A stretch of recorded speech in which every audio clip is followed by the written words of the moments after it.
आज मंदिर दर्शन आपको बताने जा रहे हैं एक ऐसी सच्ची घटना जिसके बारे में सुनकर आप भी हैरान रह जाएंगे।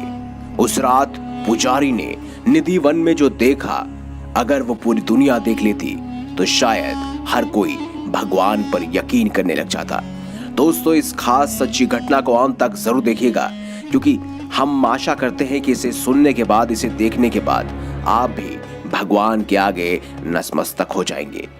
आप देख रहे हैं मंदिर दर्शन। अगर अभी तक आपने हमारे चैनल को सब्सक्राइब नहीं किया तो देर किस बात की, चैनल को अवश्य सब्सक्राइब करें और बेल आइकन जरूर दबाएं, ताकि ऐसी ही खास लेटेस्ट अपडेटेड वीडियोस आपको जानने और सुनने को मिलती रहे।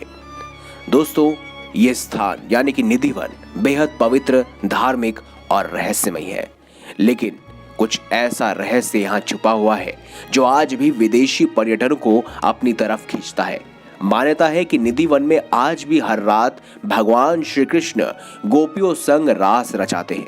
यही कारण है कि सुबह मंदिर खुलने से पहले यानी कि निधि वन को संध्या की आरती के पश्चात बंद कर दिया जाता है और सुबह जब तक मंदिर नहीं खुलता तब तक उसे बंद रखा जाता है, और साथ ही उसके बाद वहां कोई नहीं रुकता। यहाँ तक कि निधि वन में दिन में रहने वाले पशु पक्षी भी संध्या होते ही निधि वन को छोड़कर चले जाते हैं। क्या है इसके पीछे की कहानी, चलिए आपको ये भी बताते हैं। कुछ वर्ष पूर्व एक ऐसा ही वाक्य हुआ था। जयपुर से आया एक कृष्ण भक्त रास लीला देखने के लिए निधि वन में छुपकर बैठ गया। जब सुबह निधि वन में गेट खोले गए तो बेहोश अवस्था में वह प्राणी मिला। उसका मानसिक संतुलन पूरी तरह से बिगड़ चुका था। ऐसे अनेकों किस्से यहाँ के लोग बताते हैं। ऐसा ही एक अन्य व्यक्ति थे पागल बाबा, जिनकी समाधि भी निधि वन में बनी हुई है। उसके बारे में कहा जाता है कि उन्होंने भी एक बार वन में छुपकर रास लीला देखने की कोशिश की थी, जिससे वो पागल हो गए। क्योंकि कृष्ण के अनन्य भक्त थे, इसीलिए उनकी मृत्यु के पश्चात मंदिर कमेटी ने निधि वन में ही उनकी एक समाधि बना दी।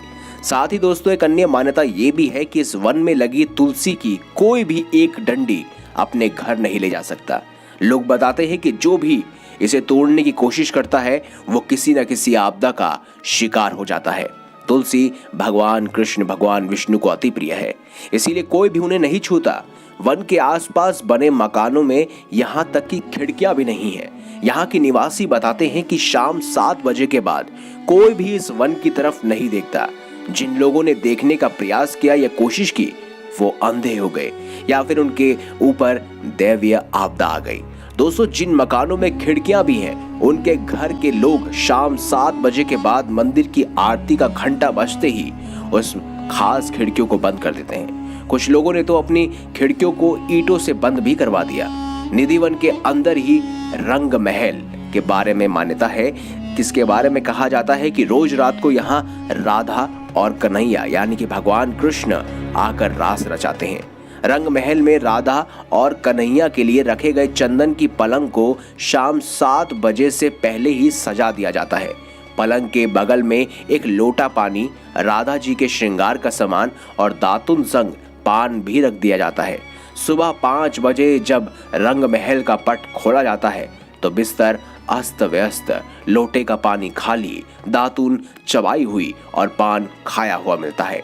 राजमहल में भक्त केवल श्रृंगार का सामान ही चढ़ाते हैं और प्रसाद के रूप में उन्हें श्रृंगार का सामान ही दिया जाता है।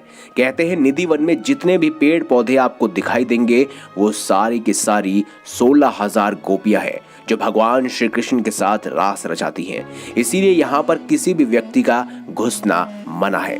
कहते हैं एक बार पुजारी ने घुसने का प्रयास किया था, उसके बाद अगले दिन वो बेहोश हालत में मिला और उसके बाद मंदिर के कमेटी द्वारा उसकी खास समाधि वहीं यानी कि निधि वन में ही बना दी गई, ताकि वह सबको ये बता सके कि आखिर किस तरह से यहाँ पर रास लीला देखने पर आपके साथ ये भी हो